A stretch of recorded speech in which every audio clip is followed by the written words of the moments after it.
As you were, gentlemen, as you were. Good morning. Tomorrow, all the training that you have been taking part in will be used once again.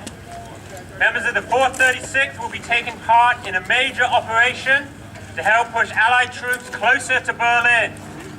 The code name for this operation is Market Garden. This will be a two-pronged operation with an airborne element, which is the market part, which will be dropping paratroopers and gliders onto key bridges along a designated route from Belgium into Holland. The ground forces will move along this route. This is called the garden part of the operation. The goal is to create a foothold across the Rhine into Germany by heading north around the Siegfried Line. For details on tomorrow's mission, I'm going to hand you over to Captain Bird. All right, boys, you want to refer to your flimsies for this part of the briefing. All this information is already written down for you, but your lead navigators and the lead planes are going to have to pay particularly close attention and make sure we stay on course. The mission today is to drop the 506 Parachute Infantry Regiment, the headquarters company, and the entire 1st Battalion on the landing zone B here in the Saône, northwest of Eindhoven in Holland. This would be landing zone B here. You'll find that on your flimsies as well. All right, takeoff location and heading.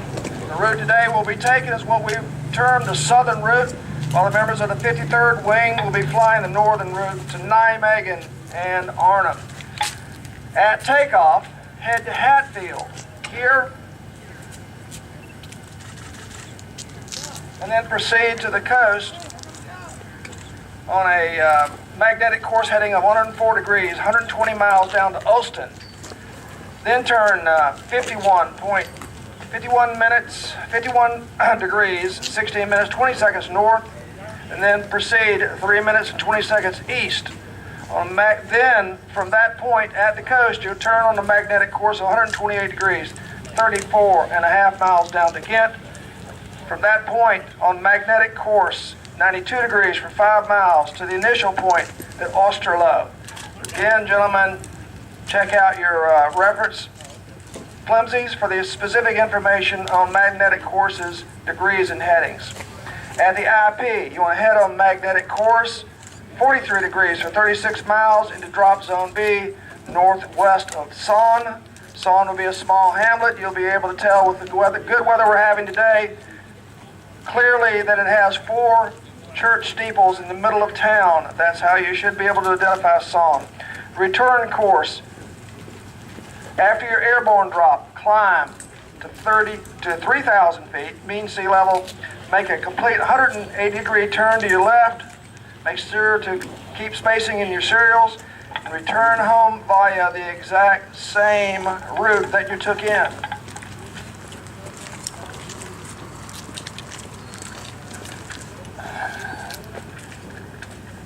It's important that I get this right, so I want to read it instead of try to remember it verbatim. Outgoing altitude is 1,500 feet at 140 miles an hour. Once you're over the drop zone, you want to lower to 500 feet above the terrain, slow down to 110 miles per hour. On the way back, you want to immediately climb to 3,000 feet, mean sea level, to avoid the altitudes in use by the incoming serials, and bring your speed back up to 150 miles per hour. The incoming serials will include a large number of gliders that will be towing to the drop zone, so be careful to give them right away if you're crossing their paths. Formation type will consist today of 9 ship VFVs in serials of a maximum of 45 aircraft. Serial spacing will be 4-minute intervals, which is what we practiced, between the serial and the lead aircraft. Take note of this. Takeoff time and assembly time. The enplaning of troops will take place 30 minutes prior to takeoff. We should arrive over the assembly point at 11:22 hours. Time over drop zone is anticipated 13-15 hours. These again are on your flimsies. Try to stick as close as you can. I want to stress the following has been made very clear by headquarters. It is imperative that no paratroopers will return to the United Kingdom in aircraft. Everybody goes. In the event that you fail to locate your drop zone in the first pass, you must drop your paratroopers in the assault area nearest the D zone as possible. No evasive action is to be made by any airplane once you reach the initial point all the way to the drop zone. Serial leaders, flight leaders, and individual pilots will be held responsible for continuing to the target area even if they become detached from the main formation. I want to turn it over now to Lieutenant Brown for intel information. Thank you, sir, and good morning, gentlemen. Let's talk intel. First, let's discuss the area and the strength of flak. Evidence shows that the Germans are heavily strengthening their anti-aircraft defenses in the Eindhoven area. As of September 11th, there are at least 18 heavy guns, 56 light guns. Recent photographic interpretation also indicates flak barges along the Rhine and the Meuse rivers, as well as along the canals. Please make note, especially along the canals. Now for the enemy plane location and type. Our intel indicates that there are still the following fighters in Holland. They have about 455 single-engine fighters, 20 fighter bombers, 35 single-engine night fighters, and a handful of twin-engine night fighters. However, the German Air Force show little inclination in using the night fighters during the day, so I don't think there'll be much of a problem. Now, within a 160 miles radius, there's about 330 are based, these aircraft are based in Dusseldorf, Cologne, and the Bonn area. So please make note of that. This puts these aircraft not only operational within the drop zone, but also along 75 to 100 miles along the approach route. And again, our approach route right into Eindhoven. So just make sure you delineate especially that area right behind it. Now, the estimated serviceable number is about 50% of the force. However, it is highly improbable that the maximum German Air Force will be directed against troop carrier units. That's good news for us. Other defenses. There's no other defenses other than the reported at this time. However, B-17s of the 303rd Bomb Group, the Hells Angels, will be bombing this wooded area on the southern part of the drop zone. Right about here. That's going to be some good preparation for us. And so that's going to help clear out any possible defenses that are not visible from aerial surveillance. Other obstacles to be aware of are the transmission lines in the vicinity of Eindhoven, so just make sure we don't have any of your planes falling up on those transmission lines. Keep an eye out for those. Time and locations of escorts. The airborne armada on the southern route will be protected by about 550 P-47, so we'll have some friendlies up there, which is going to be great.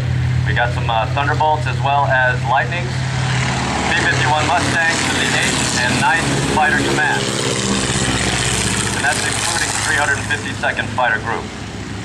Now, I'm going to turn things over to Major Dixon of the 21st Weather Squadron, who's going to give us the latest details on the weather we have today. Major?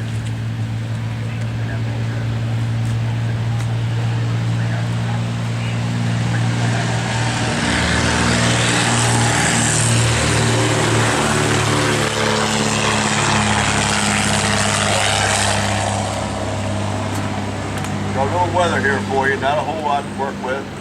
It is what it is. Climate in the area of the operations that we're taking place in is somewhat variable. It's quite unreliable, and changes can and will take place. Just be on your guard for such things to happen. Right now we do have a high pressure that's kind of approaching from the southwest and has been about the last 4 days.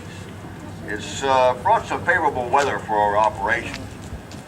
There are reports from this morning's missions for the weather flight, bombing runs this morning. We can expect the following over the targets: 2/10 to 3/10 low clouds at your surface, No middle or stratus clouds to worry with. 10 tents at altitude over 16,400 feet. Again, for you jumping out of aircraft, that's not an issue either. There will be some slight haze, and gentle winds can be expected from the southwest. Again, remember, these things can and will change. Just be on your guard and be ready for it.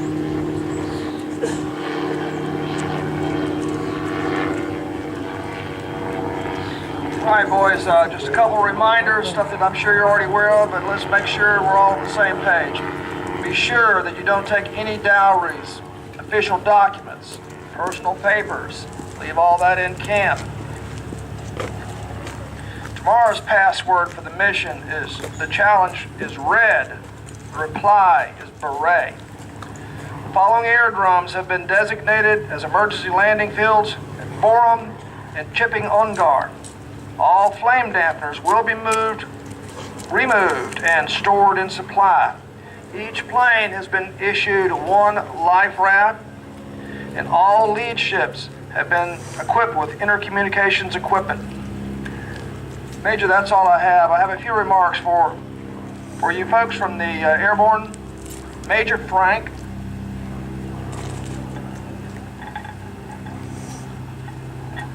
Men of the 79th, men of the 506. This is the largest airborne operation ever attempted. You're part of the largest airborne force and airborne armada ever assembled. This is larger than Normandy.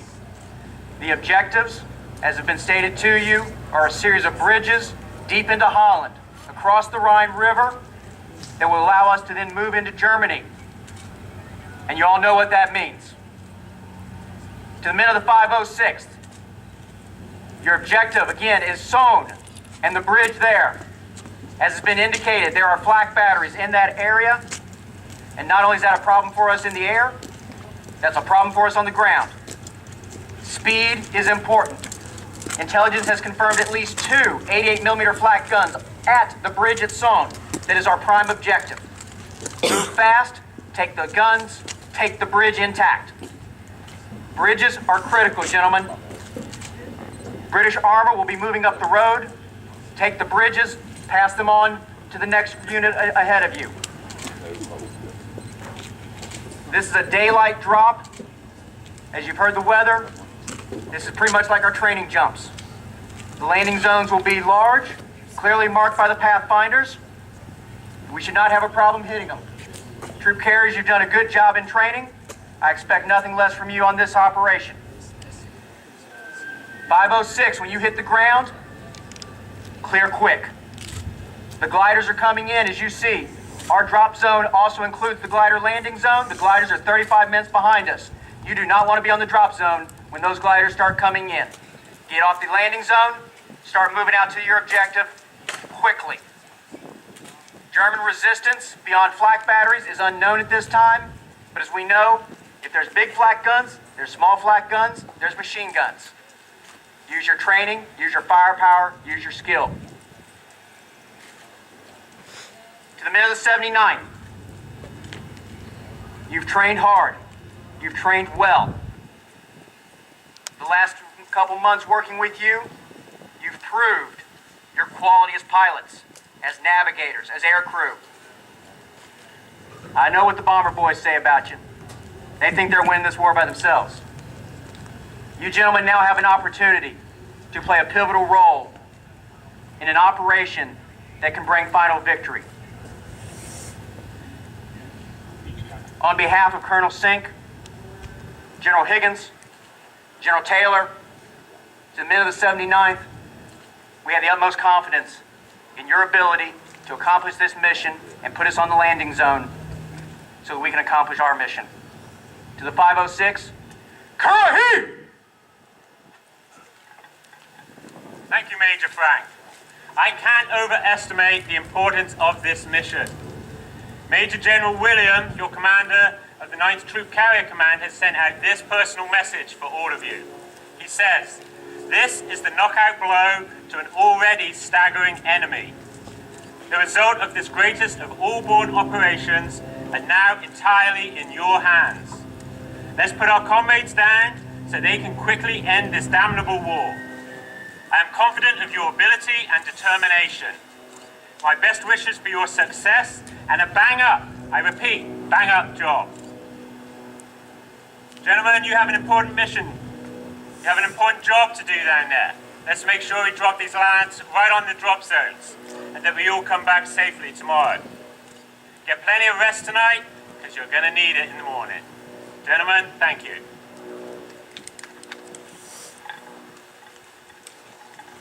Attention. Dismissed.